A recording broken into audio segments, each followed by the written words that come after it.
এখানে থার্মোকলের যে ডিজাইনটা দেখা যাচ্ছে সেটা আমার সরস্বতী পুজোর ডেকোরেশনের জন্য আমি বানিয়েছি। থার্মোকলের ওপর এঁকে থার্মোকল কেটে চাকু দিয়ে ডিজাইনটা তৈরি করেছি। তো ওটা দিয়ে আমি মা সরস্বতীর পেছন দিকে একটা ডেকোরেশন করব। সরস্বতী পুজো নিয়ে অনেক প্ল্যানিং থাকলেও শেষ পর্যন্ত আমার কিছুই করা হয়ে ওঠে না, কেননা এত কাজের চাপ থাকে, বিভিন্ন রকম কাজ নিয়েই থাকি। তো সময় আর হয়ে ওঠে না, সেই ভাবতে ভাবতেই পুজো চলে আসে প্রত্যেকবার, দিয়ে যথারীতি খুব তাড়াহুড়ো করে একটা কিছু নামাতে হয়।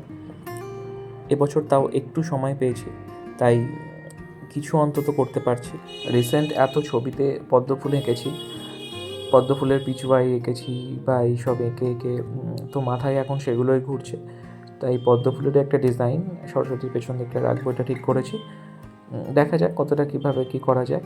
থার্মোকলের ওপরে আমি ফেব্রিক কালার ইউজ করছি, দেখলাম ভালোই করা যাচ্ছে, ব্লেন্ডও করা যাচ্ছে, বেশ সুন্দর মিশিয়েও দেওয়া যাচ্ছে। ফেব্রিক কালার দিয়ে থার্মোকলের ওপর ভালোই রঙ করা যায়, আমি আগে করিনি।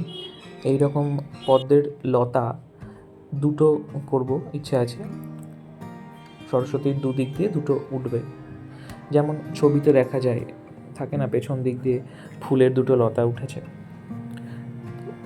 এটা সরস্বতী পুজোর আগের দিনের কাজ আমার, আজকের মধ্যে কমপ্লিট করতে হবে।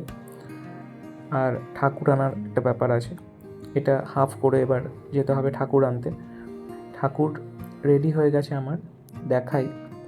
আগে একদিন ঠাকুর দেখতে এসে আমি দেখিয়েছিলাম যে সব ঠাকুরগুলোই তখন ইনকমপ্লিট ছিল, মাটির কাজ, রঙের কাজ কিছুটা হয়েছিল। এখন চোখ মুখ সব আঁকা হয়ে গেছে, গয়নাগাটিও সব পরানো হয়ে গেছে, একদম কমপ্লিট।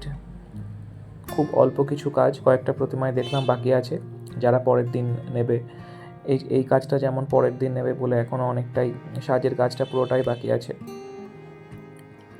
এই ছোট ঠাকুরগুলো একদম কমপ্লিট, সুন্দর সাজ পরিয়ে মাটির শাড়িতে, দারুণ লাগছে। এটা হচ্ছে নবদ্বীপের আমার মনে হয় সবথেকে সুন্দর সরস্বতী ঠাকুর। একটা রাজকীয় সাজ পরানো হয়েছে, আর শাড়ির যে কালার কম্বিনেশনটা সবুজের সঙ্গে কমলা, এটাও খুব সুন্দর অ্যাট্রাকটিভ হয়েছে। এদের কাজ ভীষণ নিখুঁত, পরিষ্কার একদম, আমার খুব ভালো লাগে। এবারে দেখাই আমার বাড়ির প্রতিমা। এই হচ্ছেন আমার বাড়ির মা সরস্বতী।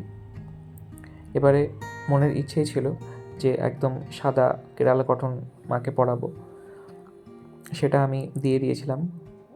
আর ও বলেছে যে হ্যাঁ দাদা ভালোই লাগবে, এটা আমাকে দিয়ে দিও। তার সঙ্গে ও একটা রেড কালার কন্ট্রাস্ট করে বেশ শাড়িটা পরিয়েছে দেখছে, তার জন্য আরও বেশি ফুটেছে।